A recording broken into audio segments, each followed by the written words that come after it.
নমস্কার বন্ধুরা, পম্পার কিচেনে আপনাদের সকলকে স্বাগত। আজ আমি বাজারের কেনা চালের গুঁড়ি দিয়ে দুর্দান্ত স্বাদের চিতই পিঠার রেসিপি আপনাদের সাথে শেয়ার করব। এই চিতই পিঠাটা যেমন নরম হয় ঠিক তেমনই জালিদারও হয়।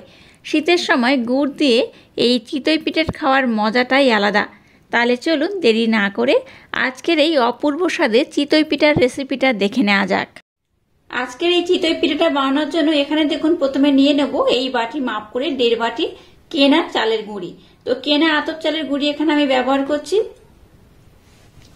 এই 1.5 বাটি কেনা আতপ চালের গুঁড়ি আমি দিয়ে দিলাম। এর মধ্যে দিয়ে দেবো সামান্য একটু লবণ। এবার লবণের সাথে আতপ চালের গুঁড়িটাকে আমি খুব সুন্দর করে ব্লেন্ড করে নেব। এইভাবে একটু ব্লেন্ড করে নিলে বা খুব সুন্দর করে মিক্সড করে নিলে তাহলে কিন্তু পিঠের রেজাল্টটা খুব সুন্দর হবে, একদম পারফেক্ট হবে। এবার যে বাটির মাপ করে আমি চালের গুঁড়ি নিয়েছি সেই বাটির মাপ করে ডবল আমি গরম জল দিয়ে দেব। এখানে দেখুন আমি একদম গরম জল ব্যবহার করছি।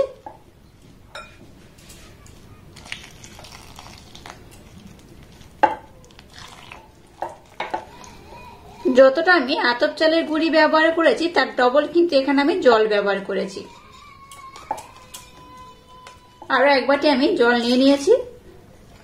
এক বাটি জলটাকে এইভাবে অল্প অল্প দেব আর খুব সুন্দর করে একটা ব্যাটার আমি বানিয়ে নেব। দেখুন আজকে চিতই পিঠে বানানোর জন্য ব্যাটারটা একদম রেডি হয়ে গেছে। আর ঘনত্বটা কেমন হয়েছে আমি একটা হাতার মাধ্যমে আপনাদের দেখিয়ে দেব। একটা হাতা আমি নিয়ে নিয়েছি, দেখুন এইরকমই ঘনত্ব হয়েছে। এই ব্যাটারটার ঘনত্ব কিন্তু খুব যেমন পাতলা হবে না আবার খুব ঘনও হবে না। আচ্ছা, এখানে যেহেতু আমি গরম জল ব্যবহার করেছি তাই মিশ্রণটাকে আমি 15 মিনিটের জন্য রেস্টে রেখে দেব। আর এটাকে যদি 15 মিনিটের জন্য রেস্টে রাখা যায় তাহলে রেজাল্টটা কিন্তু একদম পারফেক্ট হবে।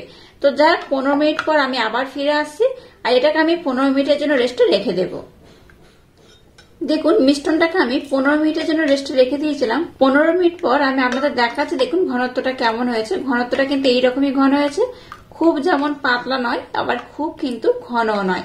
একদম পাতলা করলে কি হবে, চিতই পিঠেগুলো কিন্তু যে ছিদ্র হয় সেই ছিদ্রগুলো কিন্তু থাকবে না, আবার খুব ঘন হলেও এইরকম ছিদ্র তৈরি হবে না।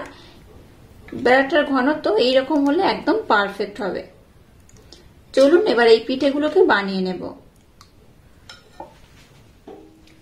এবার দেখুন গ্যাসটাকে জেলে দিয়ে একটা কড়া বসিয়ে দিয়েছি আর কড়াটাকে আমি খুব গরম করে নিয়েছি। এবার দেখুন এই ব্রাশের মাধ্যমে একটু হালকা করে তেলের প্রলেপ আমি লাগিয়ে দেব। এবার এক হাতা ব্যাটার এখানে দিয়ে দেব।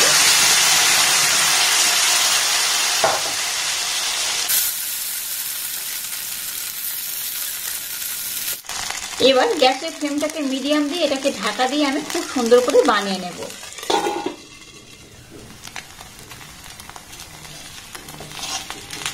দেখুন পিঠেটা কত সুন্দর হয়ে গেছে, খুব সুন্দর করে বানিয়ে নিয়েছি।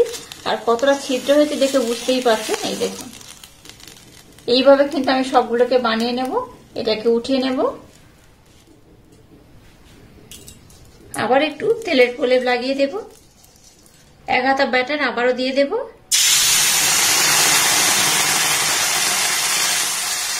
আবারও ঢাকা দিয়ে একইভাবে আমি খুব সুন্দর করে বানিয়ে নেব। দেখুন পিঠেটা কত সুন্দর হয়েছে, কতটা ছিদ্রযুক্ত হয়েছে দেখে বুঝতেই পারছেন। এই দেখুন কত অপূর্ব, কত অসাধারণ হয়েছে। প্রত্যেকটা কিন্তু এইরকম সুন্দর হয়ে যাবে। অবশ্যই একবার হলো ট্রাই করবেন। তো একইভাবে সবগুলোকে আমি সুন্দর করে বানিয়ে নেব।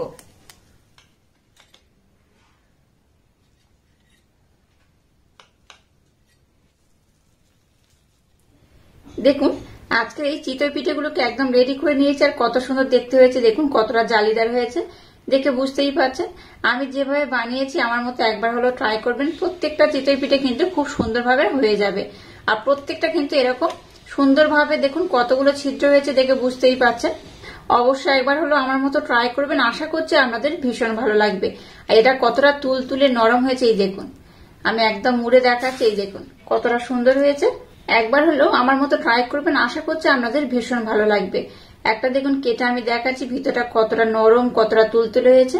আর এই চিতই পিঠেগুলো এতটাই নরম হয় যে হাতের মধ্যে এইভাবে মুঠি করে কিন্তু আপনারা মুড়েও নিতে পারবেন। এই দেখুন কত সুন্দর হচ্ছে।